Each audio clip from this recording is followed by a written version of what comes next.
Solamente leo, estimado maestro, ¿qué se requiere para entrar en un partido e incidir? ¿Ser un millonario altruista? ¿Doctorados en economía y ciencia política?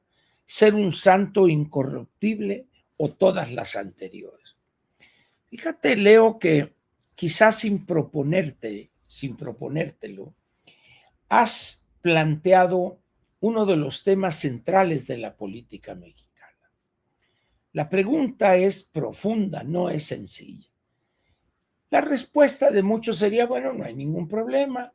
Si tú vas al PAN, tienes que tomar cursos, leer varios libros que te van a proporcionar y presentar un examen. Muchos de los interesados en entrar en ese partido se cansan en el procedimiento y dicen, ahí nos vemos, ahí nos vemos. Entonces, con este relanzamiento del PAN, no sé si esté incluido el facilitar a aquellos ciudadanos que estuvieran interesados en pertenecer como militantes al PAN, pues dijeran ahora sí vamos a ir porque ya facilitaron los trámites. Dudo mucho que eso suceda, pero ojalá y se diere esto. Pero en otros partidos es simplemente llegar a una de sus oficinas, el caso del PRI, por ejemplo, llegar, quiero esto, ahí te inscribes, tu credencial y ya eres militante de ese partido. ¿Cuál es la diferencia entre estos dos tipos de procedimientos? El PAN, al igual que, o sea, se mantiene al igual que en su origen, es un partido de militantes, es decir, personas que tienen que entender, dicen ellos, la filosofía del PAN, sus valores, su visión del desarrollo de la vida en sociedad, adoptar una serie de valores éticos, la familia, etcétera, etcétera. Es un partido pues, de militantes. Y los otros, en este caso el PRI, es un partido de masas. Es una gran diferencia entre ambos. Como su nombre lo indica, un partido de masas hace militantes o incorpora a millones. En cambio, el PAN incorpora a miles. Y eso lo tiene hoy en una situación de cierto riesgo. Si bien obtiene él cada elección un número importante de votos, pero el número de sus militantes registrados en el INE ha ido a la baja poco a poco. Si el PAN en esta elección del 27 no llegare a obtener, no me acuerdo si son 244 o 250,000 militantes registrados, perdería el registro como partido político nacional. Podría conservar en algunos estados su carácter de partido estatal, como es el caso del PRD. El PRD en el orden nacional desapareció, pero hay estados donde continúa ejerciendo como partido local, es decir, estatal. Esas son las dos diferencias que se requiere para entrar en un partido. Ahora viene la pregunta más difícil, e incidir. Tú pones varios ejemplos o varias cualidades que debería reunir ese nuevo militante para incidir en los órganos de dirección o en la parte que tiene que ver con la definición de la línea política, de la plataforma electoral. Y dices tú, ser un millonario altruista está difícil si hubiere un millonario altruista. O sea, en México hay muchos multimillonarios, pero altruistas, lo que se llama altruistas, los dedos de esta mano me sobran. ¿Por qué razón? Porque todos estos altruistas la fundación fulana, la fundación mengana, y que por acá los que apoyan a mujeres que tienen cáncer y otros a los niños de por acá y por allá, otro las artes, otro a la Cruz Roja, la educación, etcétera. Ellos deducen esos dinarios. Todo eso que aportan, incluso la ley del impuesto sobre la renta, fija un límite para poder deducir. Creo que es un porcentaje, no me acuerdo si es el 7%, el máximo a deducir de las utilidades gravables. No soy muy experto en eso, no, desconozco esas cosas, pero todos esos que presumen apoyaron para acá y para allá, todos esos deducen. O sea que en realidad lo que están haciendo es tomando una parte de los impuestos que deben pagarle al SAT y los dan a ciertas causas sociales, filantrópicas, etcétera. Pero ojo, no es de su dinero, son impuestos que van al erario, que se abstienen de entregarlos y dicen, mira, estoy patrocinando a estos, etcétera, etcétera. Muy bien. Altruistas son aquellos que dicen, a ver, ¿qué problemas hay? No, pues que estos jóvenes que iban a ir a tal parte, tal olimpiada, aquí va la lana. Como el señor Guillermo del Toro, creo, ahí va. Que hay un asilo para ancianos, ahí va de mi bolsa, sin decir quién ni nada. Ese es el altruismo. Pero cuando esta gente sale y dice, a ver, aquí lo que vamos a deducir y hazle acá y métele acá, eso no es altruismo. Ese es un donativo, entre comillas, convenenciero, porque lo que están haciendo es dejando de pagar los impuestos al fisco y adornándose ante la sociedad como si fueran almas caritativas. Hubo un año, creo que era Aspe, el doctor Pedro Aspe Armella, secretario de Hacienda. Esto fue evidentemente con Carlos Salinas, donde se prohibió o se eliminó esa donación y se les califica a estas organizaciones como donataria autorizada.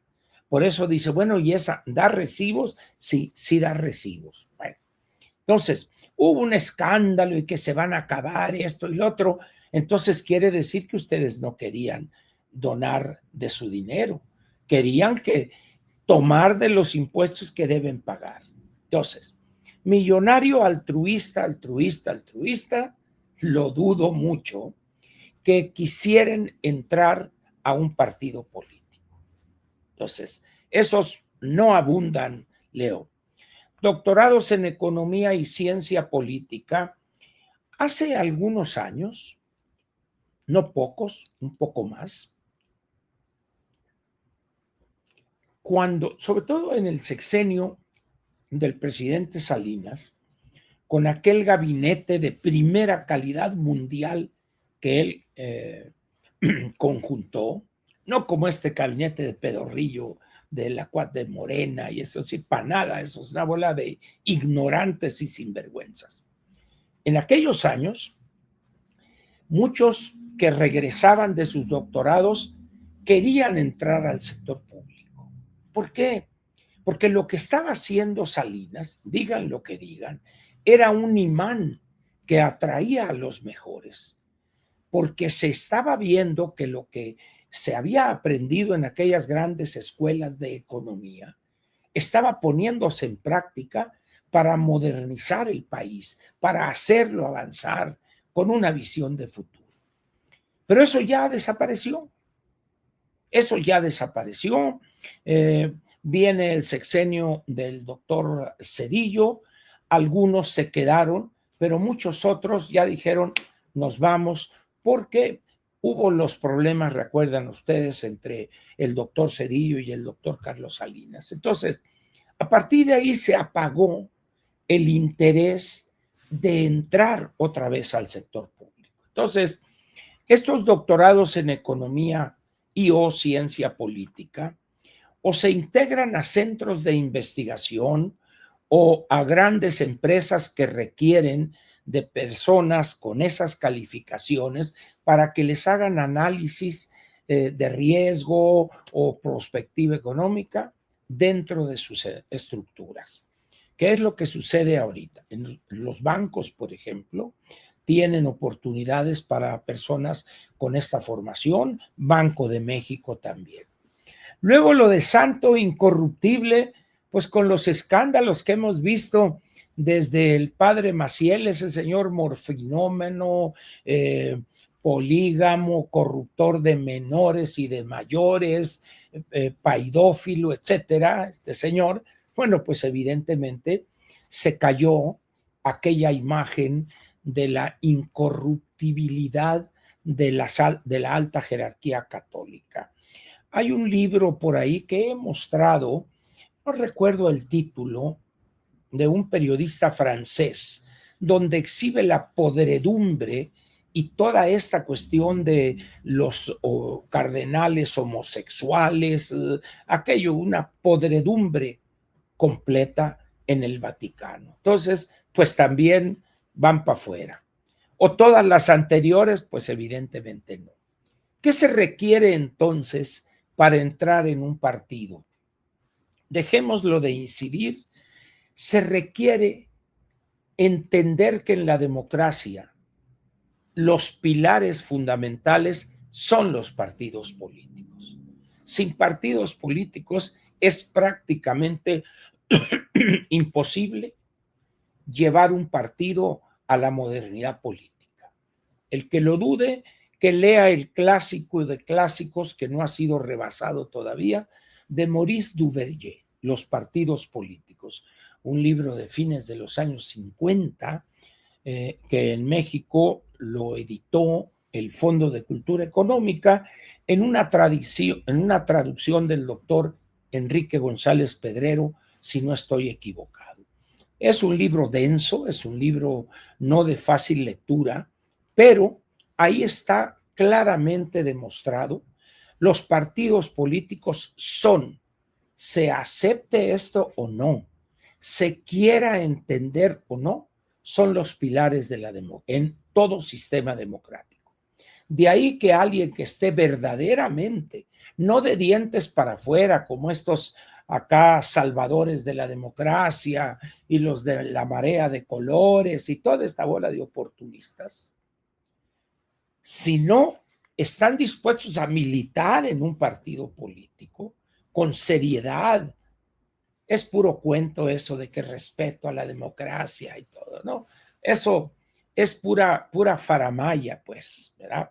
Entonces, lo que sí les interesa es controlar el poder político y controlar casi como empleados a los que dirigen o potencialmente podrían dirigir un partido político. Entonces, por eso lo que se requiere es estar dispuesto a enfrentar, en algunos casos, una burocracia enquistada, grupo cerrado que controla el partido y disfruta de privilegios y lo que sea. Ya me están aquí apurando, pero es importante este tema, ¿verdad? Y también cuando dices incidir, es evidente que toda persona que entra a un partido político, que se afilia a un partido político, tiene intenciones o quiere incidir en la toma de decisiones. Algunas ocasiones es para buscar que mejoren los métodos de selección y designación de candidatos, en otros de modernizar su programa, su visión del desarrollo, etcétera. Y en otros, depurar la dirigencia. ¿Por qué? Porque hay casos donde lo sacan del sarcófago para que vayan y sí, este partido. Es decir, no se dan cuenta que la mitad de los electores están entre los 29, 30 años o desde los 18 hasta los 45, 50 años. En esas condiciones, pues, ¿qué es lo que sucede aquí? Que entrar a un partido es casi imposible en un corto tiempo lograr incidir en estos aspectos que he mencionado. Y hay casos donde ciertas personas, por relaciones, por amistad, por lo que sea, logran estar cerca de las dirigencias o de los dirigentes. Y ahí entra un conflicto muy interesante. La persona que llega tiene ideas propias en relación a lo que debe ser ese partido o lo que él entiende como lo que entiende que debería ser en un momento específico de su historia ese partido.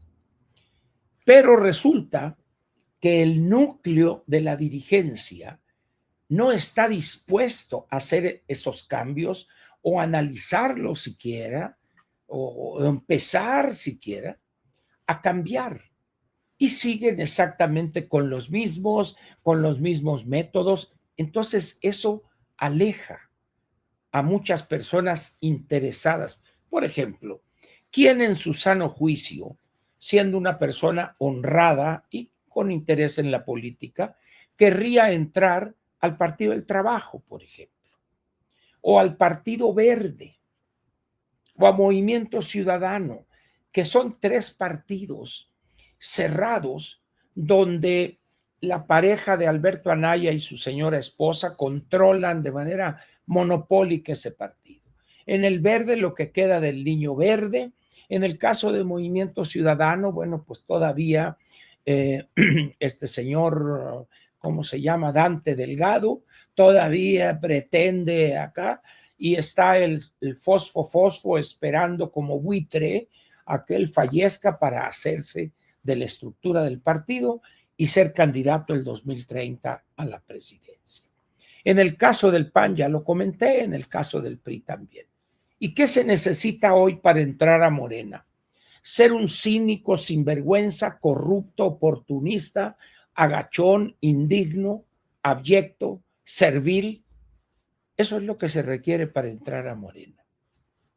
Resuelta tu pregunta, Leo.